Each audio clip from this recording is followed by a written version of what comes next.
So I went there, and going there, every grade has taken time to develop his ministers, and then they develop and they follow him. One of those ministers was already asked to be at a church. The other one, the younger one, well, one is 29 and the other one is about 23. And he's looking.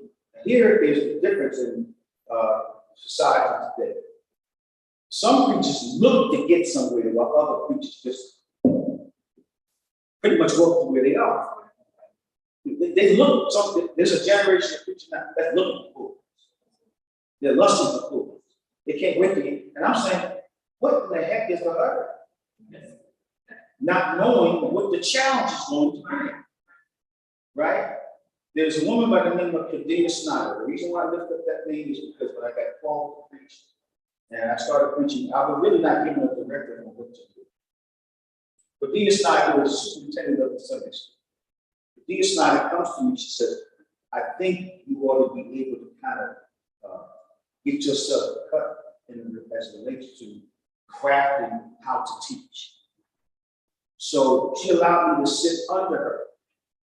And then she wanted me to learn how to teach. This was Kadena Snyder, Sunday school superintendent. She probably saw me as a person who was lost. I was called to preach, but I wasn't given any directive. This is before Pastor Woodman died. I wasn't given any directive. So I become so enamored in teaching Sunday school so much. That's what I enjoy doing.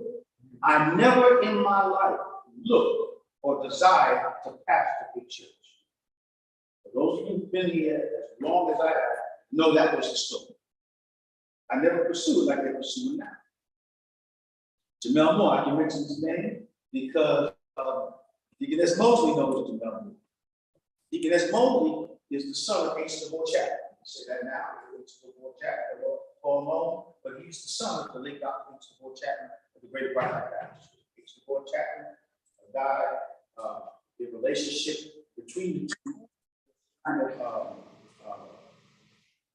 I don't want to say sticky, but somewhat tense because of the mother. But to make a long story short, he was recently elevated to Bishop Designate under Bishop Eric Figueroa. I'm going to say this is live, but the thing is that he also stated in his closing remarks, he says the church that he is in the Bronx, he looked at it in the love expressed, in pursuit of good. Pursuit. And I like Jamel Moore. And I think he's a tremendous person. And he says something to me. He used to always say to me, Pastor Kent, if you need me for anything, just call me. He said that to me every about 10, 15 times a year. Anytime you need me. I know I was slow. Now I know what that meant. Anytime you need for me to preach to you, let me know. So the last time he told me, I said, you don't ever have to say it to me. I'll let you know if I know. So as it relates to that, people look at what's done in church as a particular goal to be something that is very responsible, yet must still have a certain time. So even if a goal-oriented leader, they value achievement, the growth-oriented person must also value the development of the individual. We're still developing. Well, I can't speak for everyone in this room, but I know I am. We're still developing. Number two, on the left side, the goal-oriented leaders, they focus on status. Just status, where they are. I'm important. I'm the woman. I'm the man.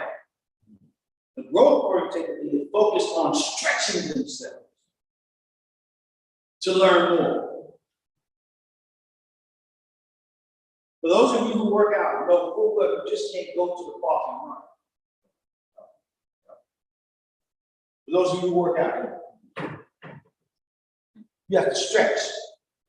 Why must you stretch? So your muscles can get ready for a run. Back stretches. Lean your hands against a tree and stretch the left knee, the right knee. So even though you might be interested in status, we also are in a position to stretch ourselves. very important. There's always something more to learn. So by being at that ordination service at Macedonia Baptist Church, there was someone that was scheduled there to present the Bible, and they didn't make it. And so Reverend Ray asked me to present the Bible. And I presented the Bible to them. But it also is an opportunity for every pastor or preacher who's been in it for a long time to invest and to be able to bring your challenge to ministry and to really show and to demonstrate to the young preachers that are coming up today that this is not something that you should desire. This is something in which you should spend a lot of time with the Lord so that He can stretch you and develop. Now, in the Old Testament, when they used to war, they didn't just go to war just to go to war. They had to prepare for war. What do they have in the military today? Boot camp. Why is boot camp necessary? Anyway, training. For training. Why else? I'm sorry? Discipline. Right. What else? Absolutely. But it also is, you go to boot camp, so that you are not in a position to have someone lose their life over your watch. Right? They don't just, people can volunteer for the Marines and volunteer for the armed services. They just can't go out to war. They have to be prepped for that. And so then what happens? The sergeant or the commander, the military drill inspector curses at them, yells at them. And what happens is a person begins to cry and says, oh, there's no more. Right? It's the same thing holds true in church. People want to quit because somebody offended them. And again, when you go back to Jeremiah, the Lord said, Jeremiah says to the Lord, how come the wicked prosper?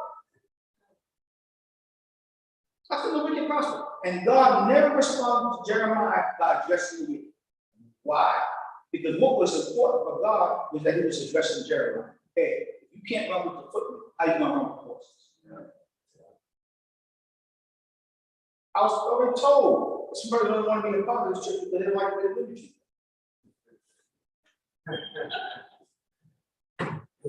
And I was told, I don't have a problem with men. I got a problem with women. And I'm thinking to myself, any church you go to, there's always going to be this challenge. And the only way I could respond, so I was told, but the only way I could respond is, if that's the decision you made, I understand.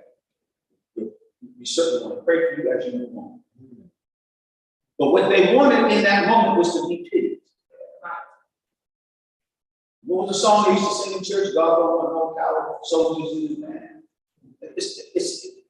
You have to give people attention, but you weaken them by pitying them. So when we talk about growth of a disciple, we're talking about stretching. 1967, there was a book that came out. I didn't read it until I was about 19 years old. It's called The Crisis of the Negro Intellectual by a guy by the name of Harold Cruz.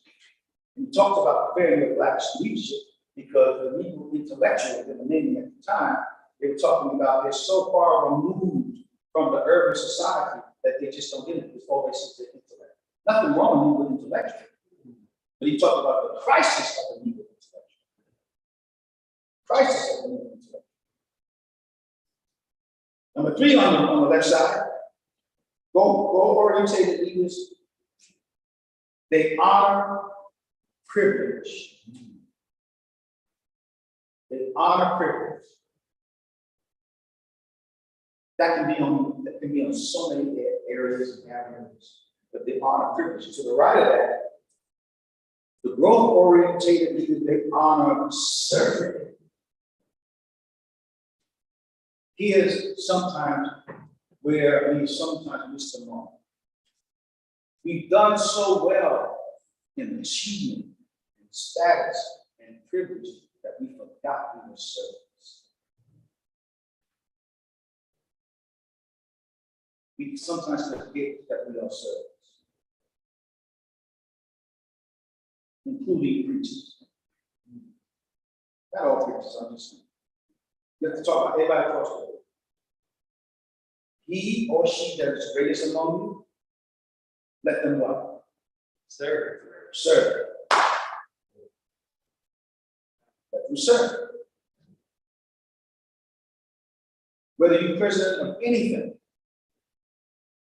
to be able to most of your to serve. The Bible tells us, serve the Lord with gladness. Don't act like it's some sort of a mundane thing that you do. Serve the Lord with a sense of gladness. Come before his presence with thanksgiving and into his courts with praise. And then after all that, be thankful unto him. It is what we have indeed sometimes lost. This is the challenge of the church today, even in the pandemic. But I still say that the beautiful thing about the pandemic is that the church is rethinking itself, redefining itself, and taking itself more seriously. Whereas all of us who came up in church were used to the pattern. Wake up Sunday morning, go to church. Rather than to wake up Sunday morning, worship and serve. This is it. And I got to tell you, all of us are guilty of complaining about everything that doesn't go right in church. There's always something that's not going to go right. Okay, that's fine. But Lord have mercy, let's not take it to bed with us. Let it not be something that we're thinking about all throughout the course of the week, that this is not done, this is not. There's a lot of things that's not done, but it doesn't mean that it can't get done. Meanwhile, serve the Lord. So the growth-oriented leader, they honor the fact that they are serving, but not just serving God. Who else? One another. And the community. The church, in many aspects, not all, see themselves into their own community without seeing the community that's around them. There are people in the pink houses. Ain't nobody going to the pink house. But that's the community that's around us. And there the Lord asks us a question when we get our babies on the road. And we have to stand before him. We say, Lord, I came to church every Sunday. Lord, I honor someone on the choir. Listen, yeah, but did you go to the pink houses? Did you go to the pink houses? So everybody head down. Did you go to the pink house? Because the pink houses, guess what? There's fish there. And again, Jesus sees them by the lake near the Sea of Galilee. And there's a difference between the lake and the sea. The lake has boundaries. It's a safe haven. But the sea, see, when you by a lake and a storm comes, you still got the land to hold on to. But when you out at sea and a storm comes, that's the whole, even the Titanic, it stand out. What did they say when I read about the Titanic? They said that it is a boat that's so solid that it can never sink, according to the one that built and constructed the Titanic. It can never sink. It can never sink till God gets a hold. So I think that's important for us to know that ministry, when we look at it, is preparing our necks by the lake. But the sea is the pink house. The sea is the Albany Projects. Oh yeah. That's deep water. And so we come to the conclusion there's too much gunshots around there. But there's also people held in captivity who want to get out like everyone else. But you can never judge the fact that a person who lives in those areas are not important. That's right. So even if we try to plead our case before the Lord and say, well, I went to church every Sunday, I taught Sunday school, I taught Bishop Development out, I was a clergy, I was a preacher, I was a trustee, I was a deacon, I was all those things. But did you go to the plea house? Remember what I said about additional congregations? Once I sit by the side of them, very much. Every Sunday I go there. And I come up to them and the first thing they say, Reverend, we come. And that's why I say, if we left it up to us, we're going to act churchy and say, did y'all clean up the hot side yourself? We're not going to offer them ourselves. Right. So the guy says, well, me and my wife, they sit out there, they got their Budweisers and that, and they do clean up behind themselves. Every Sunday I go to them. And last time I went to them, I saw one of them hunt the other guy. Here you come. But that is a part of relationship. I'm not asking them to join. I said, you're gonna come. You're gonna come in with this. Come on.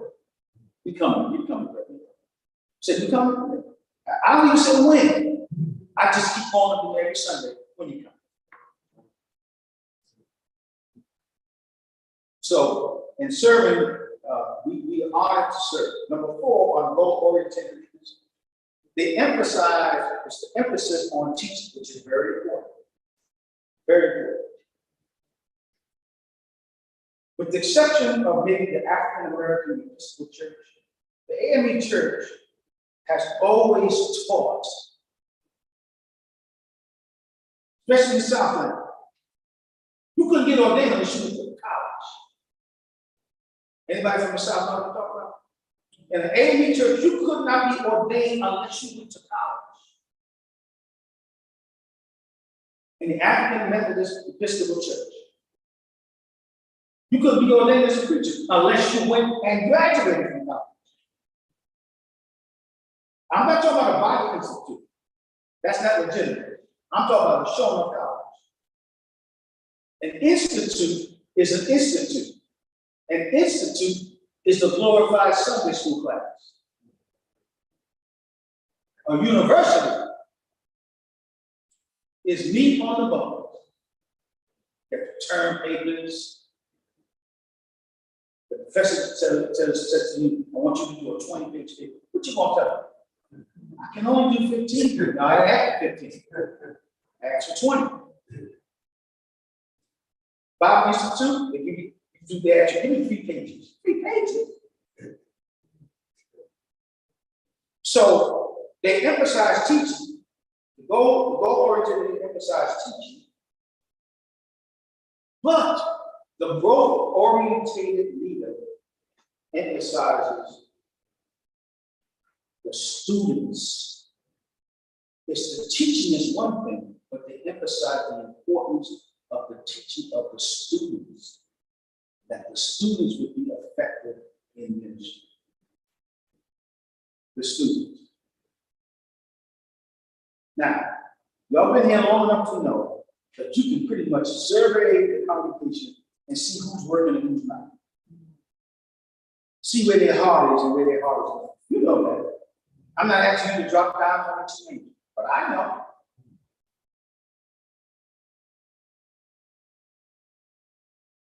And we can never become effective until we deal with what that is as it relates to ministry itself.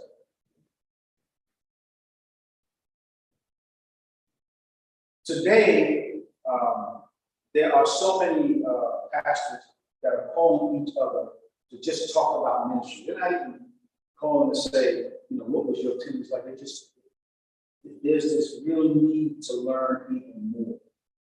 Because as I said, the late Dr. Gardner Taylor once told us, I do not envy you preachers who have a pastor in this day and age. That was in 2003. And he said, you have more to contend with than what my generation had to. That was in 2003. And that's pretty much 18 years before the pandemic.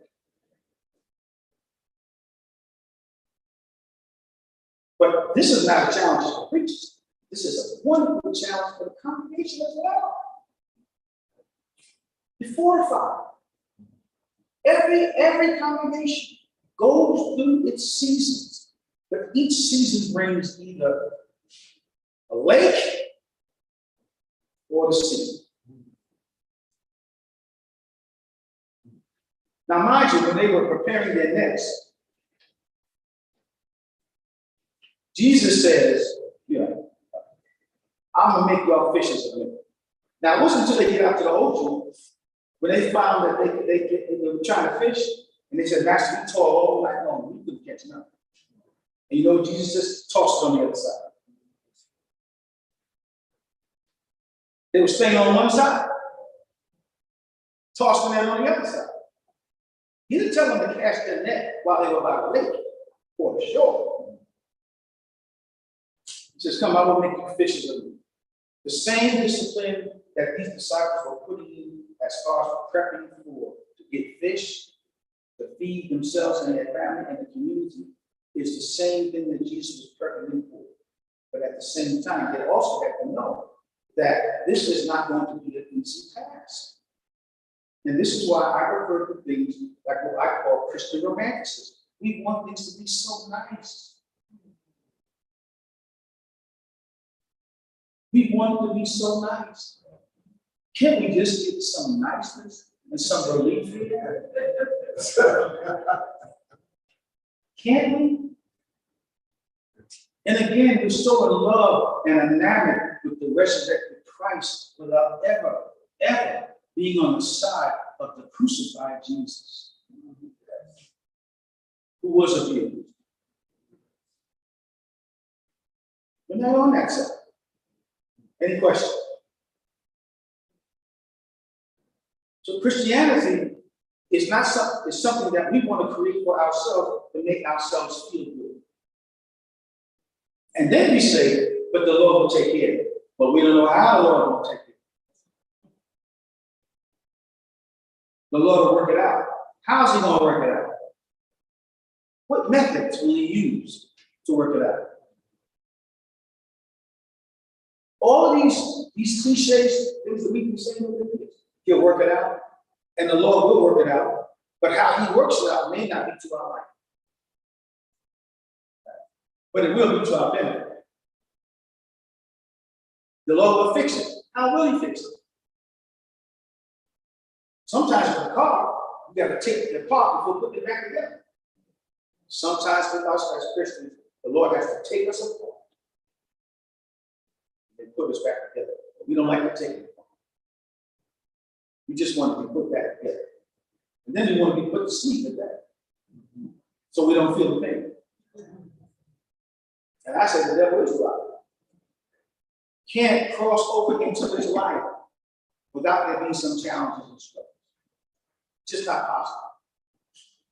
It's not made that way. Jesus is not cut that way. So the goal-oriented leader is that, hey, you're a disciple of Christ, and by claiming to be a son and daughter of God, you also claim his struggle and his challenge. So, yes, sir. Now, you were saying about the preachers running to the pulpits, right? Trying to find a church. No, no. But is that a bad thing or a good thing? Because are you saying they're not developed yet? No, I'm not saying that. I'm saying that in the era in which I came up, in another era, in the era in which I came up in, we didn't pursue pulpits. Let me put it this way. Right, I don't quite understand. Okay, let me put it this way. Preachers would do what they call Saturday night specials. Every preacher has been gifted at least once or twice in their life. That means you haven't studied all week, so you're going to make one up Saturday night. Okay, for Sunday.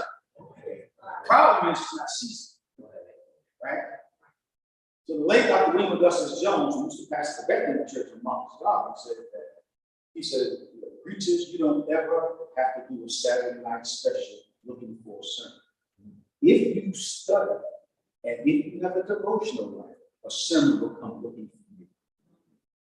My point is that when God has something for you, you don't have to look for it. Because the place that you look, God will probably give it to you because you want it, but that's not necessarily where God wants you at. So there are those who may pursue pulpits just to be able to say, I had a church.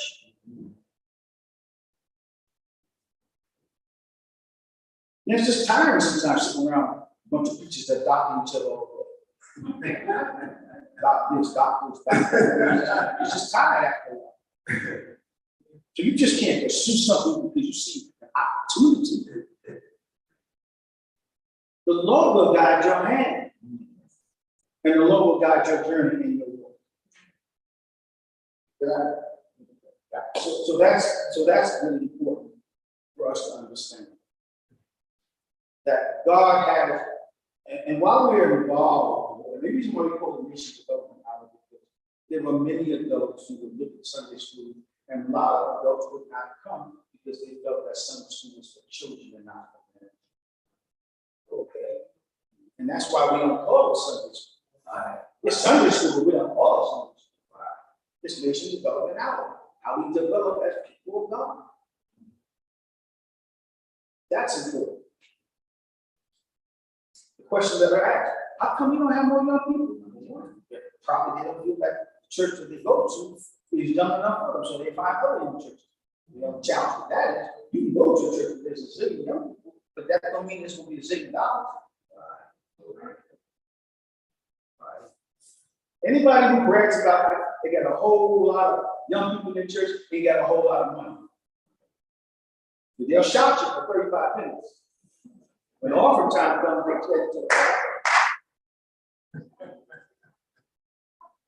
But the other thing is too, is that and I'm only using this as an example. And this is Camp and I decided we bring it outdoors to the church. We just brought it. From infants. We brought it. They turned their lives over to Christ on their own. There was some force fed or nothing. And we have to be able to demonstrate, say that it's more than just saying, come to church. They have to be shown. So we brought them. They grew up in it. They're in it. They gave their life to the Lord. That doesn't make us more special than anybody else. We brought them. Why? My mother brought us. We had no options. She put it this way: if you're going to stay in this place, you got to go to church. That's what she did. Now, goal-oriented leaders, they target their students. They target their students.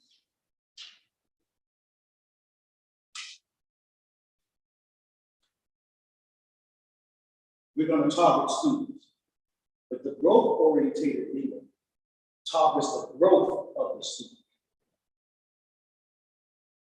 I see you growing here, but now we're going to have to try to add more to that growth.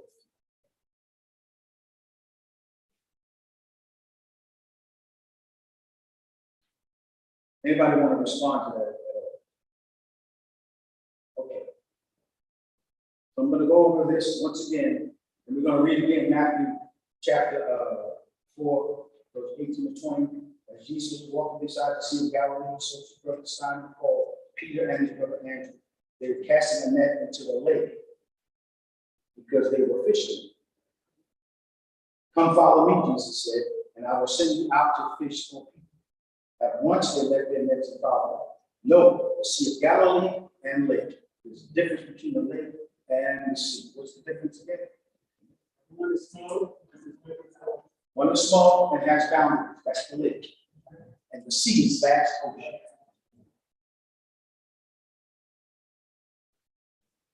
It's the same thing as if wherever student that you're teaching that's responsible, you can see them in the lake formation.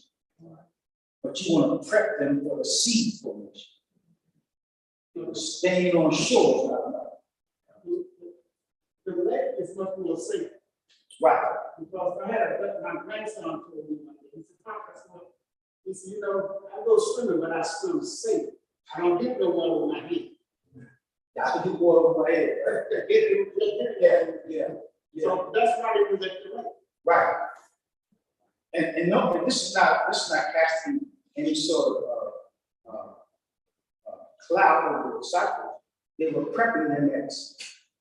But I just noticed the difference is that when the writer Matthew said, by the Sea of Galilee, they were by the lake. But you can't catch fish by the lake. Why? They didn't come on shore. They're not. So what is the lake? The lake is our own comfortable setting. It's this chapel, it's this sanctuary, it's this building. But the sea is the Albany housing projects, the pink houses, Starred City, and every kind of urban ghetto you can find. Jesus made this demonstration when he walked on the water. The disciples made their conclusion, Master, bid us to come out there with you. Jesus said, come on. And they went and they walked. Here was the challenge. They looked around what was around them. They got distracted by the elements. They began to sink. Jesus just stuck his hand down and pulled them up. He said, oh, y'all, this guy. Because they were watching what was distracted. You want to know something? That's what we do now. And our sickness becomes our distraction. Our health becomes our distraction. Right? Not feeling good becomes our distraction. Making excuses becomes our distraction. And guess what? We want that God to lift us up, and God is waiting for us to walk on the water of faith.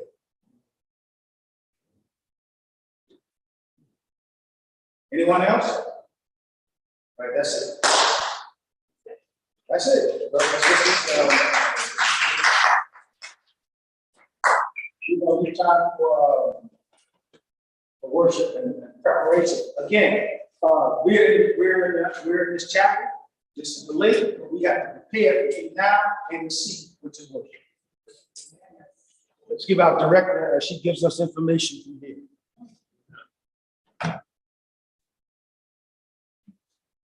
This is time to give, brothers and sisters.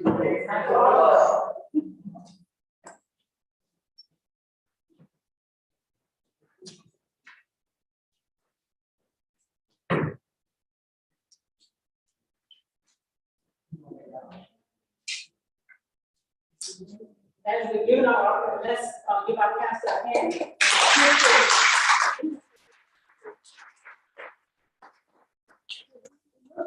We looked at what I was calling regular leadership. And then he looked at where we should shift to, and where we should be developing and we should be growing in our leadership. Amen. So let's give him another hand for that.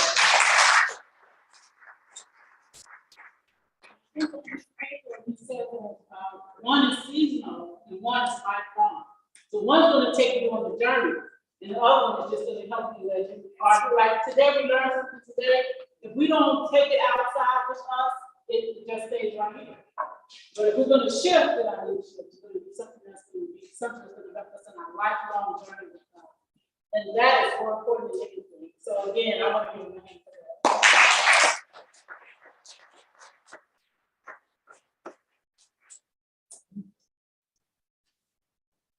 Let us pray. Father God, we thank you for the lesson today, Lord God. We thank you for drawing us nearer and closer to you, Lord God. We thank you for the offering and all those that gave us, God. We ask you to multiply it so that your will will be done. This is our prayer in Jesus' name.